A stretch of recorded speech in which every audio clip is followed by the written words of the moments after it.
Welcome back to the Evansville Otters pregame show. I'm Mike Radomski. It's time now for our scheduled interview as we talk to Tim Calderwood of the Lake Erie Crushers. And Tim, we'll start off with yesterday's game. The Crushers got themselves in a little bit of a hole early on, couldn't quite fight back. It was a little bit of a crazy series with Florence, to say the least. I don't think we had one kind of normal game. We played 11 innings on Tuesday, 12 innings on Wednesday, and then last night, while it was a 9-inning game, it took 3 hours and 19 minutes to complete. So, yeah, it was just one of those situations where early in the ball game, the starting pitcher, Matt Smith, he was falling behind guys. And when you fall behind guys, especially a good hitting team like Florence, it's going to end up hurting you. You know, he was kind of tilling with disaster in the first inning, but had a couple of opportunities to get out of the inning and just didn't work his way, and Jimmy Baker made him pay, hitting a 325-foot home run down the line and right, which, in case you don't know, 325 feet is the distance to the right field corner, so it was literally just inside the foul pole and just over the wall as well, and those are the kind of breaks you get sometimes, but it's tough to come from behind a 5-0 deficit, but you know, yesterday Lake Erie had runners in the 8th and 9th inning. The tying run was at the plate, so they didn't give up in the ball game even though they fell behind early. You mentioned it's been a crazy series, but a productive homestand so far for this team. 9 games at home here before the off day, and then 6 on the road to close the first half, and then another 9-game homestand to start the second half of the season. So I think the guys like being in front of the home crowd. We had a lot of excitement the other night on Wednesday. It was Keep LBJ in the CLE night. We had over 4,000 people here making their pitch to keep LeBron James in Cleveland. I've never seen as much Cavalier gear in my life. I'm not from Cleveland. I'm from Chicago. I come here for the off season.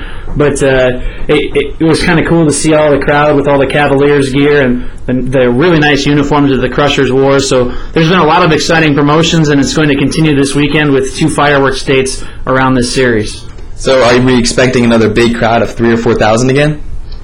I would say so. I mean, I haven't heard any of the official numbers, obviously, but fireworks nights have a tendency to draw, and it should be an exciting atmosphere. There's some very good fireworks following the contest, so make sure you stick around for those. Don't leave. Stare out the window and check out the cool explosions because it's a good display. But, yeah, you know, the great thing about fireworks nights is that everybody's here just as much to see the fireworks as they are the game, so the fans will stick around until it's all over because they don't want to miss the fireworks. Tim Calderwood joining us here on the pregame interview. And Tim, recently we've seen the lineup, some big bats in the middle of the order, but the team just hitting 240 at this point. What can you tell us about the offense for your team?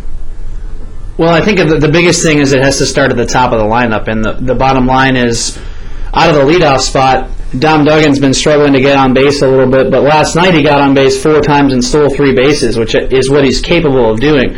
So I think if he can kind of start to get on and create some havoc at the top of the lineup, it's only going to make things easier for the rest of the lineup. You know, the biggest contributions so far have been from the number 2 and 3 hitters, Jodam Rivera and Andrew Davis, probable all-stars who have been in the top 10 in the league in hitting for the last month or so, and both of which have had huge hitting streaks and on-base streaks, but they just haven't been able to have anybody around them consistently. You know, one night it'll be one guy, one night it'll be something else, but they did go on a 7-game win streak recently, and a lot of those games were low scoring. I think everybody's kind of waiting to see the offense kind of explode and awaken with the team that they've been kind of hoping to see throughout the course of this year. But, you know, any way to win games right now is what they're doing, and they're getting a lot of those low scoring games, and John Massarelli, the manager, will tell you pitching and defense is what wins.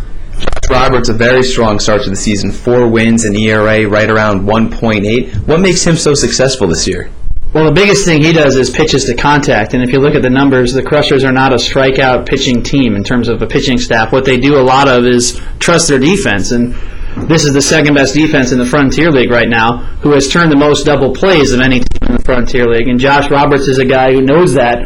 Roberts is about 1.5 years removed from Tommy John surgery, so he's not as overpowering as he once was, and he's kind of relearning how to adjust to that, so to speak. So he is definitely in a position now where he's using his defense to help him out.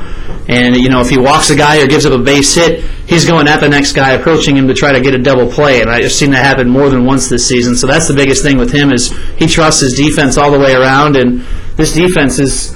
This is my 4th year in the league, and I can honestly say that this is the best overall defense that I've seen and probably the best infield collectively that I've seen in my 4 years in the Frontier League. Does this defense compare to other teams that you've seen before, maybe on a major league level? Well, I know my first year in the Frontier League we had in Traverse City Steve Young at second base and Justin Holmes at shortstop, who was probably the best middle infield duo that I've seen in the Frontier League coming into this year.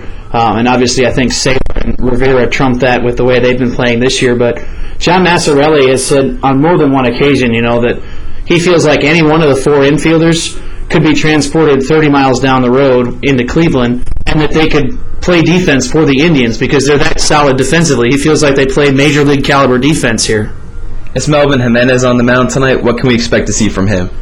Well, he's not an overpowering guy either, and I think he's finally settled into his role as a starter, kind of used a lot as a long reliever throughout his professional career to this point.